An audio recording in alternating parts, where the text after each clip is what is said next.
또 하나의 리스크라고 한다면 뭐 최근에 뉴스 보니까 이스라엘이 전시 내각 이제 뭐 해체했다라는 뭐 이야기도 나오던데, 그래도 중동발 불확실성 리스크, 지정학적 리스크 사실 끝나지는 않았잖아요. 뭐 그렇습니다. 러시아 우크라이나 전쟁도 그렇고 이게 이제 언제 끝날지는 모르겠지만 장기화된다면 뭐 그래도 우리한테는 또 이거는 부정적인 요인은 아닐까요? 네, 이 부분 좀 말씀드릴게요.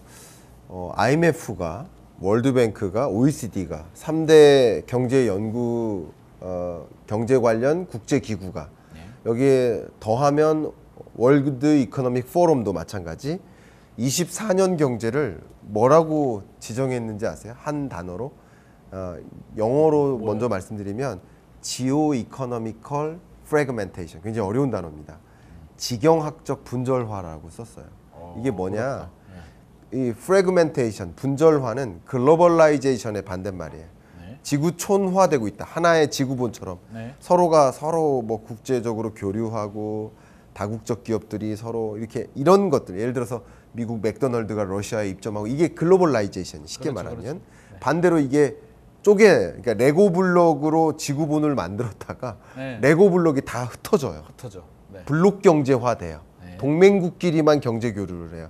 이걸 파편화, 프래그멘테이션이라고 하죠. 근데 어떤 이유로? 지경학적으로, 그러니까 지정학적, 지리적, 그리고 경제학적으로 세계가 파편화된다, 분절화된다. 특히 러우 전쟁 22년에 시작돼서 아직도 끝나지 않고 있고요. 중동 전쟁 새롭게 등장했고 아직도 끝나지 않고 있고, 또 타이완 해협을 놓고 미중 간의 긴장감이 조성되고, 이런 것들이 지경학적 분절화예요.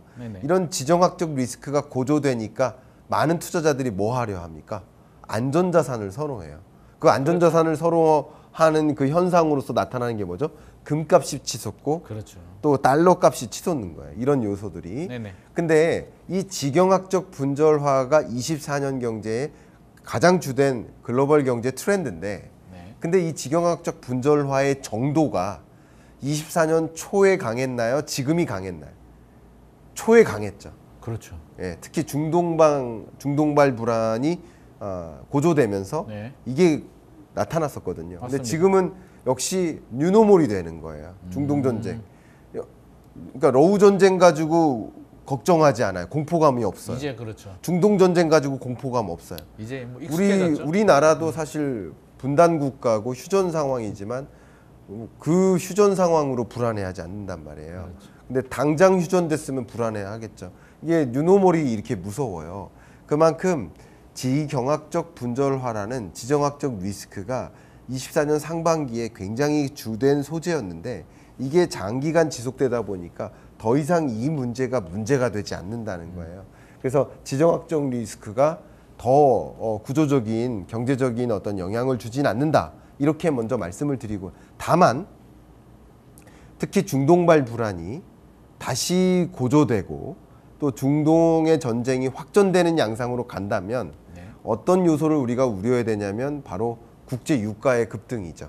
기름값. 그렇죠. 그러면 국제 유가가 만약에 중동발 리스크로 인해서 국제 유가가 다시 급등하게 되면 그러면 이게 2차 인플레를 만들어요. 2차 인플레를 만들면 고금리의 장기화가 더 오래 지속될 가능성이 높습니다. Higher for longer라는 주제가 25년까지도 지속될 수 있습니다. 이 얘기가 왜 말씀드리냐면 앞서 첫 질문이 금리 인하 언제입니까?인데, 지금의 물가 전망에는 지정학적 리스크가 다시 고조되지 않는다라는 전제하에 말씀드린 건데, 지정학적 리스크가 다시 고조되고 국제 유가가 다시 급등해서 2차 인플레가 야기된다라고 한다면 금리 인하 시점은 더 뒤로 지연되는 것이고 경제 회복이나 이런 것들도 더 멀어지는 거고요. 부동산 시장도 다시 불안해질 수 있는 거죠. 그러니까 지정학적 리스크라는 주된 변수를 고려하셔서 이런 다양한 이 자산 관리적 의사결정을 내리실 필요가 있겠다. 어쨌든 이 지정학적 리스크는 세계 경제를 관찰할 때, 자산시장, 자본시장을 들여다볼 때 가장 중요한 변수로서 삼으실 필요가 있겠다, 이렇게 의견 드리겠습니다. 가장 중요한 변수네요. 이게 뭐 확률이 얼마나 될지는 모르겠으나, 확률이 높지는 않겠으나 이게 장기화되고 말씀하신 것처럼 2차 인플레가 생기면 또 전혀 예상하지 못하는 방향으로 갈 수도 있기 때문에 모든 투자는 다 리스크를 또 감내를 해야 되는 부분입니다. 리스크 관리가 또 필요한 시점이라는 생각이 들고요.